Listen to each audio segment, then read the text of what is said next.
Tipper లారీలు అధిక లోడుతో గ్రామీణ ప్రాంత రోడ్లను చీల్చుకుంటూ ప్రజల ప్రాణాలకు ఆరోగ్యాలను పాడు చేస్తుండటంతో సామాజిక బాధ్యతతో వాటిని అడ్డుకునేందుకు నిరాహార దీక్షకు దిగుచున్నానని సామాజిక కార్యకర్త మేకల కృష్ణ తెలిపారు. కాకినాడ జిల్లా మండల కేంద్రం శంఖవరంలోని విలేకరుల సమావేశంలో ఆయన మాట్లాడుతూ గత పాలకుల కాలంలో టిప్పర్లు అధిక సంఖ్యలో అధిక లోడుతో వెళ్లుచున్న తరుణంలో ప్రజలు అసౌకర్యానికి గురయ్యారు.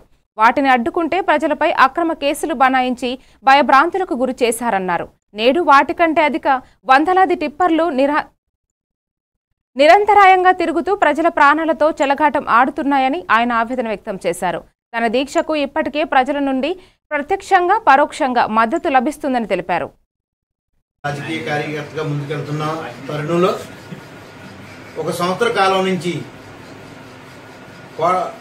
పైడిపాల నుంచి కచ్చిపూడి వరకు R&B రోడ్డు పైన అధిక బరువులు గల క్వారీ లారీలు, లాటరైట్ లారీలు తిరగడం వల్ల ప్రజలు తీవ్ర స్థాయిలో ఇబ్బంది పడుతున్నారు.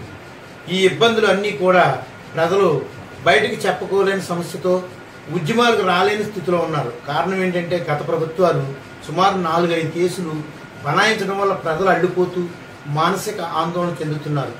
ఈ రోడ్డుకు సంబంధించి సుమారు 8 గ్రామాలలో ప్రజలు చాలా ఇబ్బందులు పడుతున్నారు. కారణం ఏంటంటే రోడ్డుకి ఇరువైపులా ఉన్న ఇళ్ళు పునాదులు నాశనం అయిపోయి, అదేవిధంగా విద్యార్థులు బిక్కుమంటూ స్కూల్కి వెళ్తున్నారు. ప్రతి తల్లిదండ్రులు కూడా విద్యార్థులను దేబెట్టి మళ్ళీ స్కూల్ నుంచి తీసుకొచ్చే దుస్థితి ఏర్పడింది.